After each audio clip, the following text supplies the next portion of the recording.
Good afternoon guys! So welcome to my YouTube channel. So ngayon lang ulit ako nakapag-video kasi nung mga nakaraang linggo sobrang sama ng pakiramdam ko. So yung pagbubuntis ko kasi ngayon sobrang maselan kasi nga hindi ako makakain, lalo na ang kanin. So nahihirapan ako lalo sa pagkain. Nagsusuka ako and kung ano-ano yung mga nararamdaman ko, nahihilo, hindi ko maintindihan yung sarili ko. So ngayon lang ako nagkaroon ng time na makapag-video ulit and yan, mag-update ako sa inyo about sa pagbubuntis ko habang kumakain ako ng tanghalian. So, ang kakainin ko lang pala ngayon guys is saging. Maglagala ako ng saging. Tapos meron ako apple, tsaka kamatis. Tapos sausawan, asin. So, madalas ganito yung kinakain ko. Pero paghapon, kumakain talaga ako ng kanin kasi nga sinasabayan ko yung asawa ko. Kasi, awawa naman yung asawa ko kasi na nawawalan ng gana pag mag-isa lang kumain. So, buti nga ngayon, nakakain na ako ng kanin kahit papano. So, nagiging maayos na yung ng pagkain ko.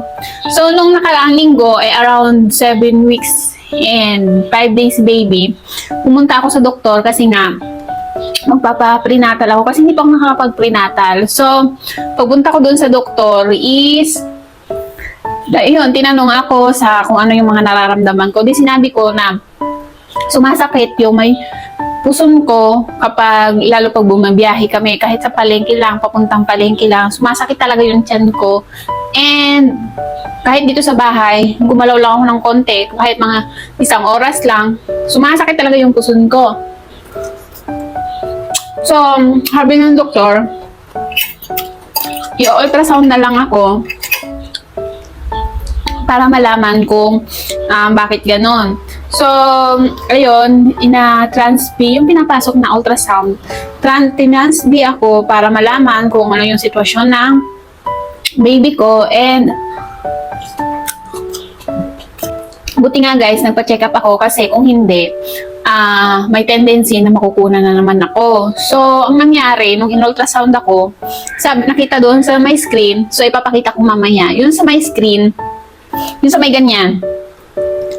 And dapat daw, buo yung white nun. Wala siyang kulay black. So, meron pala, may hemorrhage na pala ako. So, halos ang laki-laki na niya, halos magkakalahati na siya. So, pinayuhan ako ng doktor na magpahinga and huwag muna masyadong gumalaw kasi nga yung age ko, 31 na nga daw ako, kung makunan daw ako, sayang daw. So, niresetahan niya ako ng pampakapit kasi nga sobrang laki na ng hemorrhage ko. So, sabi niya, mahal daw yung gamot na pampakapit. Pero tiisin ko lang daw kasi nga, sayang daw kung makukunan lang ako. So, yun na nga guys. Ang dami kong iniinom ngayon. So, pinainom ako ng vitamins. Ito yung pampakapit. 1 month siya. And folic acid. So, ang dami kong iniinom na gamot. Pang 1 buwan siya. Nung mga nakaraang linggo, 1 linggo din ako uminom ng antibiotic ng amoxicillin kasi nga meron ako UTI. So, ginamot din yung UTI ko and ngayon, iniinom ko pa nga yung mga gamot para sa pampakapit and pang baby na rin. So, nung unang linggo nung nalaman ko na yun, may hemorrhage na ako, sobrang ako na-stress. Hindi ako may stress kasi nga mas lalong maano yung baby ko. Pero hindi ko maiwasan kasi nga meron na ako, kumbaga may history na ako na nakunan ako. So, hindi ko maiwasan hindi ma-stress kasi nga natatakot ako. So, sabi ng kapatid ko, huwag kang ma-stress kasi nga ginagamot ka na nga. So, thankful pa rin ako. Papasalamat pa rin ako kay Lord na nakapagpa-check up ako kasi kung hindi ako nakapagpa-check up, may tendency na makukunan ako. Maagasan na naman ako. So, sobrang thankful ako na nakapagpa-check up ako and nakapagpa-ultrasound agad. And naagapan yun nga, yung sitwasyon ng pagbubuntis ko.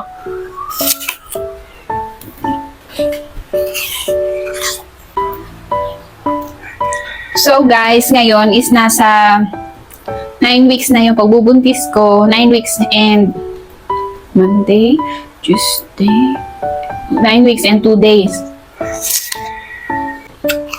So, simula nung nung nalaman ko na nga may hemorrhage ako, hindi na ako pinapagalaw ni Daddy dito sa bahay.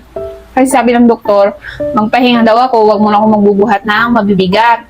Kasi, baka mapwersa nga daw yung dito ko. And, pag ganun, yun, baka lumabas yung baby ko.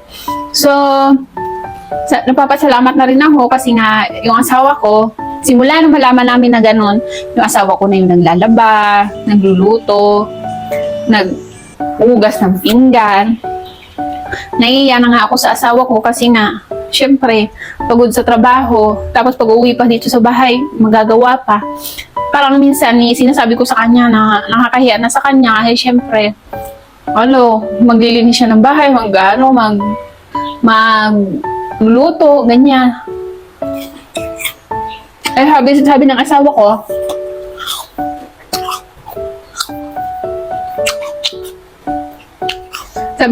ko, huwag mo muna intindihin yun, magpagaling ka muna kasi nga, syempre, para sa baby na namin, magkaroon kami ng panganay. So, kahit pa paano, ayun, naiintindihan ng asawa ko yung sitwasyon ng pagbubuntis ko ngayon. Kaya kahit sobrang gastos ng mga gamot, kasi ang laki talaga ng nagagastos namin sa gamot ko, mahal ng gamot na pampakapit, sobrang mahal. Yung isang punta ko doon sa doktor, inaabot na ako ng mahigit 4,000. Bayad lang sa gamot, tsaka check up, ultrasound, lahat naman kasi dito may bayad. Hindi tulad doon nung sa Taiwan ako. Maliit lang ang bayad. So, papasalamat talaga ako sa asawa ko na yun, tinutulungan niya ako ngayong buntis ako. Hindi siya nagre-reklamo. Yan. Pero pag, yung alam ko naman pagod na pagod yung asawa ko, and pag medyo maayos yung pakiramdam ko, and hindi naman masyado mabigat yung gagawin ko, hindi naman ako tatayo ng sobrang tagal, so yun, ginagawa ko na lang. Pero minsan pinapagalitan ako ng asawa ko na bakit ko ginawa yun, hindi ako nag-iingat. Siyempre, nahihiya lang naman kasi ako sa asawa ko na wala na nga akong ginagawa dito sa bahay. Maghiga lang, maglamon, ganyan. Pero hindi talaga ako makakain ng maayos na yung marami. Kaya nga, binibilhan na lang niya ako ng mga prutas para yun na lang yung kainin ko. Kaya makakain lang ako and makainom ng gamot. So,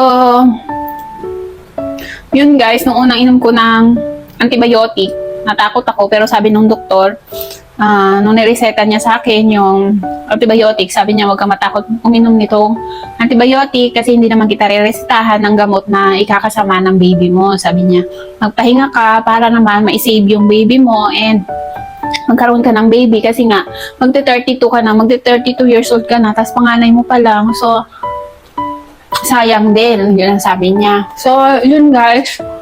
And nagpa-schedule ulit kami ng asawa ko. Sa October 4, yun, magpapa-check up ulit ako. Dapat October 20. Hindi ko alam bakit naging October 4 yun kasi pinuntahan ng asawa ko doon sa clinic. And tinanong kung ano ulit yung schedule ko, October 4 daw. So, yun, magpapa-check up ulit ako ng October 4 and ang asawa ko, magli-leave na naman siguro yun. Kasi wala akong kasama. Wala akong may kasama and hindi naman ako pwedeng pumunta lang mag-isa. Kasi yung mga, kung halimbawa may mga ultrasound ulit, hindi ko kaya na maglakad papunta doon or magbiyahe-biyahe kasi nga hiwa-hiwalay ang mga ano nila dito.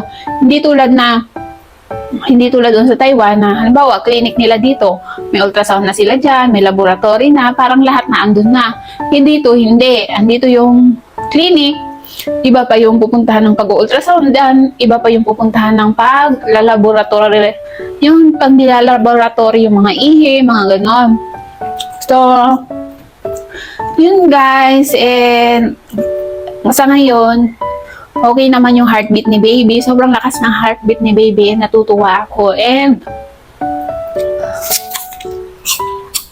pinaprepare ko lang kay Lord na sana maayos yung pagbubuntis ko ngayon.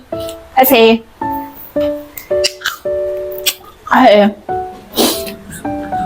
first baby namin ni Daddy, and gustong-gusto na ni Daddy na magkaanak kami. So kahit papano, gusto ko rin ingatan yung baby ko kahit minsan,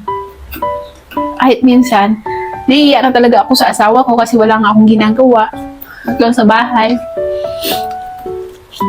Pero para sa baby namin, syempre, naiintindihan naman ng asawa ko. And napakaswerte ko na yung asawa ko, naiintindihan niya yung sitwasyon ko sa pagbubuntis ngayon na mahirap talaga yung pagbubuntis ko ngayon. So, bakit nga ba ganun yung nangyari sa akin? So, sabi ng doktor, nung makita niya na napakalaki na ng hemorrhage ko, halos kalahati na daw, which is, dapat wala yun kung normal lang yung pagbubuntis ko.